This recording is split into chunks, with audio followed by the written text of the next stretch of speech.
بسم اللہ الرحمن الرحیم۔ ناظرین،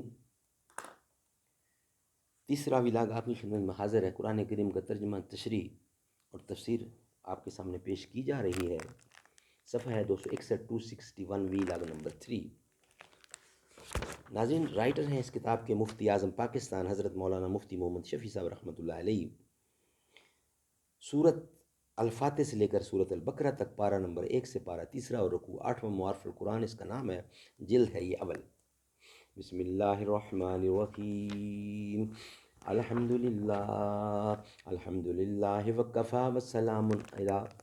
والسلام علی عبادہ الذین اصطفیٰ۔ بہارے گلستان محمد محمد، بہارے گلستان محمد محمد، گلے باغ عرفاں محمد محمد۔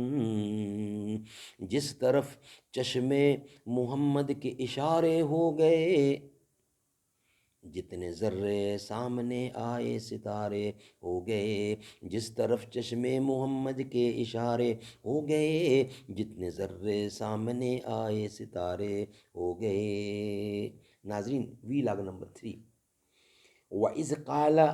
وَإِذْ قِيلَ لَهُمْ آمِنُوا بِمَا أَنزَلَ اللَّهُ قَالُوا نُؤْمِنُ بِمَا أُنزِلَ إِلَيْنَا وَيَكْفُرُونَ بِمَا وَرَاءَهُ وَهُوَ الْحَقُّ مُصَدِّقًا لِمَا مَعَهُمْ قُلْ فَلِمَ تَقْتُلُونَ أَنْبِيَاءَ اللَّهِ مِنْ قَبْلُ إِنْ كُنْتُمْ مُؤْمِنِينَ۔ اور جب کہا جاتا ہے ان سے مانو اس کو جو اللہ نے بھیجا ہے، تو کہتے ہیں ہم مانتے ہیں جو اترا ہے ہم پر، اور نہیں مانتے اس کو جو سوا اس کے ہے، جو اس کے سوا ہے اس کو نہیں مانتے، حالانکہ وہ کتاب سچی ہے جو تصدیق کرتی ہے اس کتاب کی جو ان کے پاس ہے۔ کہہ دو پھر، کیوں قتل کرتے ہو اللہ کے پیغمبروں کو پہلے سے اگر تم ایمان رکھتے ہو؟ خلاصہ تفسیر۔ اور جب ان یہودیوں سے کہا جاتا ہے کہ تم ایمان لو ان تمام کتابوں پر جو اللہ تعالیٰ نے متعدد پیغمبروں پر نازل فرمائی ہیں، اور ان تمام کتابوں میں قرآن کریم بھی ہے، تو جواب میں کہتے ہیں کہ ہم تو صرف اس ہی کتاب پر ایمان لاویں گے جو ہم لوگوں پر بواسطہ حضرت موسیٰ علیہ السلام کے نازل کی گئی ہے، یعنی تورات، اور باقی جتنی کتابیں اس کے علاوہ ہیں جیسے انجیل اور قرآن، ان سب کا وہ انکار کرتے ہیں، حالانکہ وہ تورات کے ماسوا کتابیں بھی فی نفس حق اور واقعی ہیں، اور فی نفس ہی حق ہونے کے علاوہ تصدیق کرنے والی بھی ہیں اس کتاب کی جو ان کے پاس ہے، یعنی تورات کی۔ آپ یہ بھی کہیے کہ اچھا تو پھر کیوں قتل کیا کرتے تھے اللہ کے پیغمبروں کو اس کے پہلے زمانہ میں اگر تم تورات پر ایمان رکھنے والے تھے؟ فائدہ، یہود نے جو یہ کہا کہ ہم صرف تورات پر ایمان لاویں گے، دوسری کتابوں پر ایمان نہ لاویں گے، تو ان کا یہ قول سرین کفر ہے، اور اس کے ساتھ جو یہ کہا تورات جو ہم پر نازل کی گئی ہے اس سے حسد مترشے ہوتا ہے۔ اس کا مفہوم صاف یہ ہے کہ اور کتابیں چونکہ ہم پر نازل نہیں کی گئیں اس لیے ان پر ایمان نہیں لائیں گے۔ اللہ تعالیٰ نے ان کے اس قول کو 3 طرح رد فرما دیا۔ اول یہ کہ جب اور کتابوں کی حقیقت اور واقعیت بھی دلیل قطعی سے ثابت ہے تو پھر اس انکار کی کیا وجہ ہے؟ ہاں، اگر اس دلیل میں کوئی کلام تھا تو اس کو پیش کر کے تشفی کر لیتے، انکار محض کی آخر کیا وجہ ہے؟ دوسرے اور کتابیں مثلا قرآن مجید تو جو تورات کا مصدق ہے، تو اس کے انکار سے تو خود تورات کی تکذیب و انکار لازم آتا ہے۔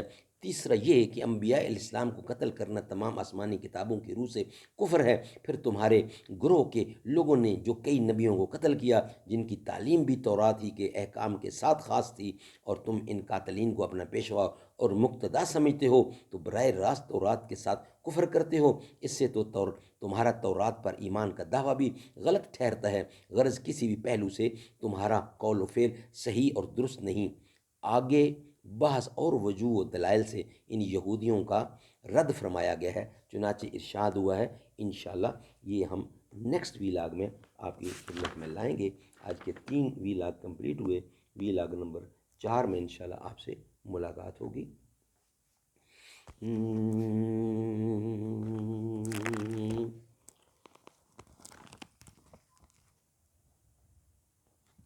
مدینہ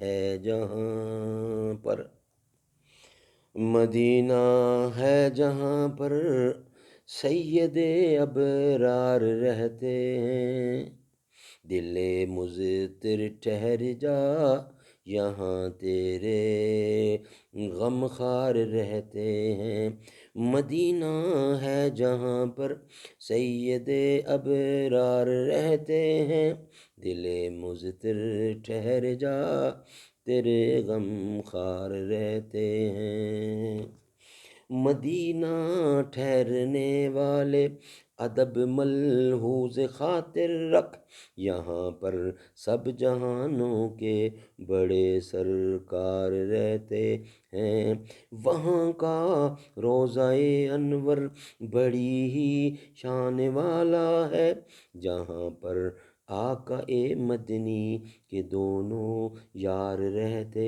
ہیں، جو کالا ناگ ڈنگ مارے ہٹائیں نہ جو ایڑی کو، نبی کے ساتھ روزے میں وہ پہرے دار رہتے ہیں۔